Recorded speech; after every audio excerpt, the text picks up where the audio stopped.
देश के सबसे ईमानदार राजनेता बल्कि देश के सबसे ईमानदार व्यक्ति हमारे प्रिय कैरेक्टर कट्टर ईमानदार मफलर मैन उर्फ अरविंद केजरीवाल लगातार नई नई मुसीबतों से घिरते जा रहे हैं।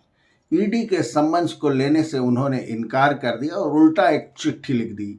उस चिट्ठी में क्या लिखा था, आज बात उसी पर। नमस्कार, सहज सियासत में आपका स्वागत है। मैं हूं वेद मिश्रा। आज हम बात कर रहे हैं हमारे प्रिय अरविंद केजरीवाल जी की लिखी हुई चिट्ठी जो उन्होंने ईडी को लिखी।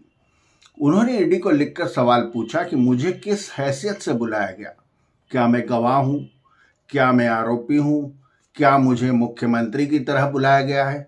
और फिर लिखा कि मुझे इतना टाइम नहीं है, मुझे चुनाव प्रचार करना है।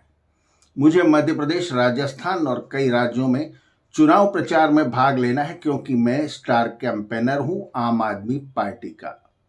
दूसरे, दिल्ली में दिवाली आने वाली है और चूंकि मैं सीएम हूं इसलिए दिवाली के इंतजामात लोगों के लिए मुझे करना है, इसलिए मैं ईडी के सम्मन्स पे उपस्थित नहीं हो सकता। ईडी द्वारा भेजे गए सम्मन्स पर उनके द्वारा उपस्थित न होने से कांग्रेस पार्टी ने बड़े बयान दे दिए हैं।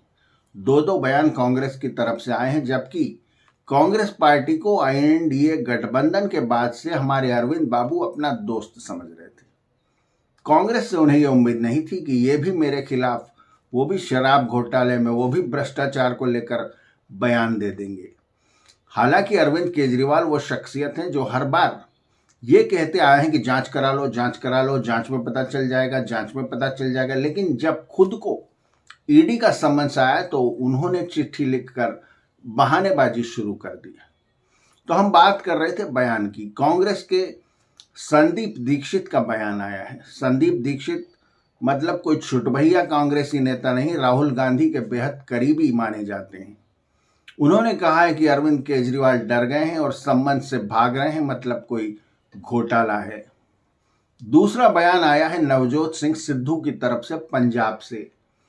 सिद्धू ने अचानक चुप्पी तोड़ी है और बड़े दिनों बाद बोले हैं कि गुरु दाल में कुछ काला है, मतलब आप भ्रष्टाचारी हैं इसलिए आप भाग रहे हैं। सिद्धू का यह बयान भी अरविंद केजरीवाल के सपनों पर तुषारपात करता सा है। इसके अलावा संजय सिंह, जो वो खुद भी कट्टर ईमानदार राजनेता हैं आम आदमी पार्टी के, वे सुप्रीम कोर्ट पहुंच गए कि बेल नहीं मिल रही है। राघव चड्ढा ने उपराष्ट्रपति से टाइम लिया है कि मुझे माफी दे दीजिए, मुझसे गलती हो गई जो मुझे राज्यसभा से निकाल दिया गया है उस केस में। तो अरविंद केजरीवाल लगातार 3-3 झटके एक दिन में खा रहे हैं और अब उनकी समझ से बाहर है कि क्या किया जाए। हाँ, यह बात जरूर है कि उनके कैबिनेट की मीटिंग तिहाड़ जेल में जरूर हो सकती है, क्योंकि जिस शख्स के पास सबसे ज्यादा विभाग हैं वो भी जेल में है। जी हाँ, सिसोदिया, मनीष सिसोदिया। संजय सिंह जेल में, सत्येंद्र सिंह जब बुलाओ तब आ जाएंगे जेल में। आप खुद जब वहां पहुंच जाएंगे तो दिल्ली सरकार की कैबिनेट की मीटिंग तिहाड़ जेल में आराम से हो सकती है। बहरहाल खबरें यह है कि ईडी अरविंद बाबू के इस लेटर से बेहद खुश है, क्योंकि ईडी को सुप्रीम कोर्ट ने कहा था कि अगर इस घोटाले से पार्टी को फायदा पहुंचा है तो आप पार्टी को आरोपी क्यों नहीं बनाते।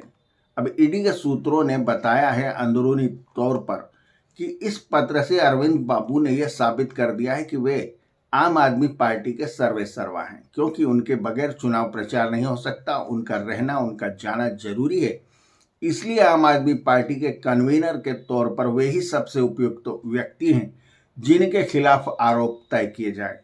और ईडी ने यह सम्मन्स भेजकर उनका जो जवाब पाया है उससे ईडी बेहद खुश है, क्योंकि अगले सम्मन्स में वह उन्हें यही लिखने वाली है कि मनी लॉन्ड्रिंग के आरोपी के रूप में और आम आदमी के कन्वेनर के तौर पर हम आपका स्वागत करते हैं।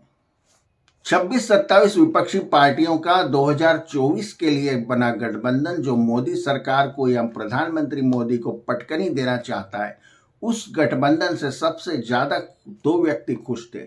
नंबर 1 हमारे नीतीश बाबू, जो प्रधानमंत्री पद प्राप्त करने के हसीन सपने देख रहे थे।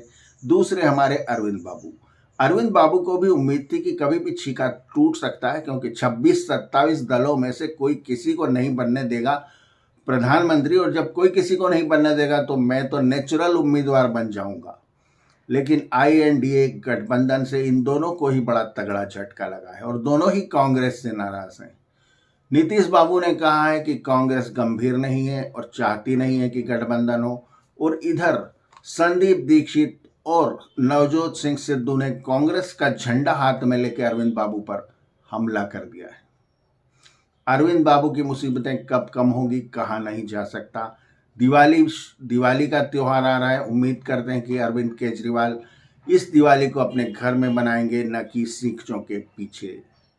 से सियासत में आज इतना ही। अगली बार किसी नए मुद्दे पर बात करते हैं। तब तक के लिए धन्यवाद, थैंक यू। चैनल को सब्सक्राइब करें और बेल आइकन के बटन को दबाएं ताकि जब नया वीडियो हम बनाएं तो उसकी सूचना आपको तुरंत मिल जाए। थैंक यू, नमस्ते।